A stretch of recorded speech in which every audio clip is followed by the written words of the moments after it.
আজকে একটা মজার কথা আপনাদের সাথে শেয়ার করি। সেটা হচ্ছে আমার কাছে মোটামুটি যারাই আসেন যখন একটা কনসালটেশন চলে, সেটা অ্যাকনে নিয়ে হোক, হেয়ার ফল নিয়ে হোক, স্কিনের অন্যান্য সমস্যা নিয়ে হোক, তাদেরকে মোটামুটি একটা জিনিস নিয়ে সবসময় আমি কথা বলি।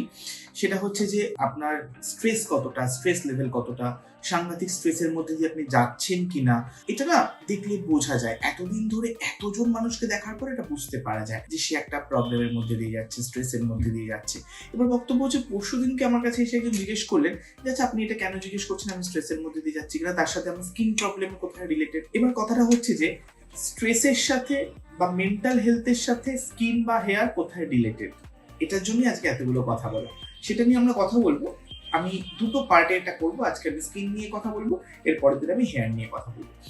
দেখুন, আমরা যখন স্ট্রেসের মধ্যে দিয়ে যাই, অ্যাংজাইটির মধ্যে দিয়ে যাই, খুব কোনো একটা ডাউন সময়ের মধ্যে দিয়ে যাই, আমরা জানি আমাদের শরীরের মধ্যে বেশ কিছু হরমোন ডমিনেট করে।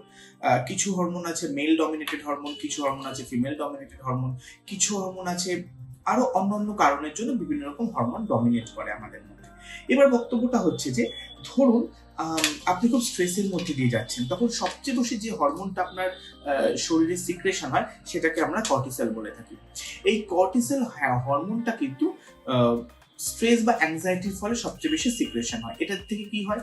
এটার থেকে আপনার ব্রেকআউট হতে পারে, স্কিন ব্যারিয়ার নষ্ট হতে পারে, স্কিন অনেক বেশি অয়েলি হয়ে যেতে পারে, অ্যাকনে হতে পারে।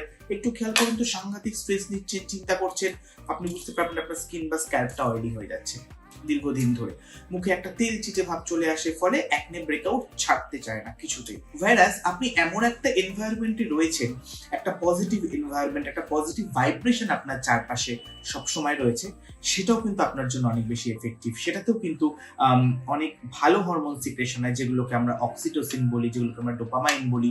এই ধরুন অক্সিটোসিন কিন্তু ভীষণ অ্যান্টি অক্সিডেন্ট, মানে অক্সিটোসিন সিক্রেশন হলে কিন্তু এটা অ্যান্টি অক্সিডেন্টের কাজ করে আমাদের শরীরে। এটা আমাদের ডার্মিস লেয়ারে D1 আর D3 থ্রু সিক্রেশন হয়। তো অ্যান্টি অক্সিডেন্ট যদি প্রপার আমাদের শরীরে সিক্রেশন হতে থাকে বা লেভেল বাড়তে থাকে, তাহলে জানেন অনেক বয়স অব্দি কিন্তু অ্যান্টি এজিং বা মানে ইয়াং থাকা যায়।